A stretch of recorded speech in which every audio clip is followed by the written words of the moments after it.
नमस्कार, जय हिंद दोस्तों। आप सभी का स्वागत है। उम्मीद करता हूँ आप लोग अच्छे होंगे। तो दोस्तों, जैसा कि आप लोग को पता है, आज हम लोग जानने वाले हैं रामानंद के प्रमुख शिष्य, यानी प्रमुख शिष्य क्या, पूरे शिष्य मान लेते हैं, लेकिन हम जानेंगे 3 विद्वानों के आधार पर। पहला, आचार्य रामचंद्र शुक्ल के आधार पर उन्होंने कौन कौन से रामानंद के शिष्य माने हैं और उन शिष्यों की संख्या कितनी है।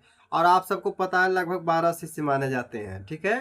तो अभी हम आपको बताएंगे जो कि भक्तमाल के आधार पर होगा।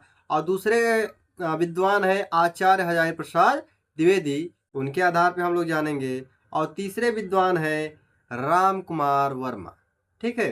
तो आइए जानते हैं इन तीनों विद्वानों के आधार पर हम पूरे रामानंद के शिष्यों को, ठीक है।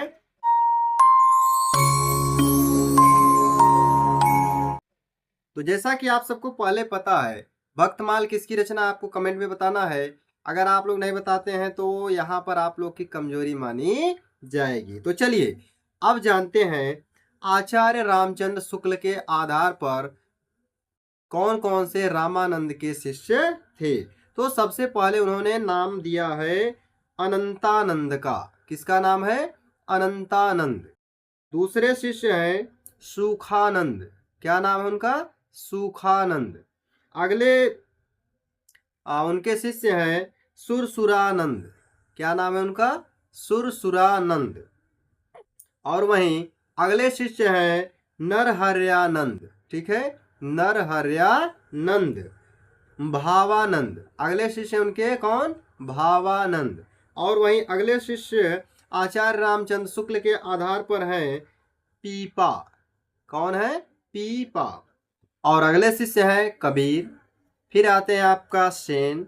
फिर आते हैं आपका धन्ना, रैदास, पद्मावती और सुरसरी। ये सभी नाम किसके आधार पर हैं? तो दोस्तों ये सभी नाम है भक्तमाल के आधार पर। और इन्हें किसने सुझाया है? तो सबको पता है, आचार्य रामचंद्र शुक्ल ने इसे सुझाया है। और वहीं अब जानते हैं आचार्य हजारी प्रसाद द्विवेदी के आधार पर।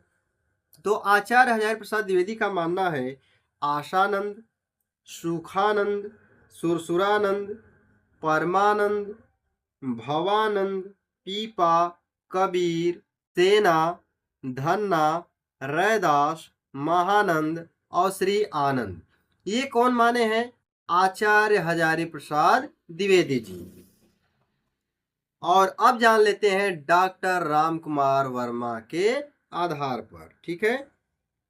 तो डॉक्टर राम कुमार वर्मा के आधार पर अनंतानंद, सुखानंद, सुरेश्वरानंद, नरहरियानंद, भावानंद, योगानंद, पीपा, कबीर, सेन, धन्ना, रैदास और पद्मावती, इन सब के आधार पर यही उनके शिष्य हैं, रामानंद के शिष्य हैं। तो दोस्तों आज के लिए इस वीडियो में हम इतना ही जानेंगे। आपको यहाँ बगल में लिखा हुआ मिल जाएगा। और खैर मिलते हैं अगली वीडियो में। आज के इतना ही। जय हिंद।